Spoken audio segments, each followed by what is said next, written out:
If you're working hard but still not getting ahead financially, there's a reason, and it's not what you think. Because what's actually driving it is how you've been conditioned to think about money.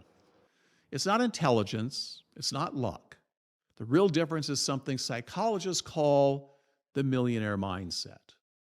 Wealthy people tend to think differently about money, risk, and opportunity, and that mindset influences their decisions, the decisions they make, and the opportunities that they attract. And over time, those small differences in thinking can create very different financial outcomes.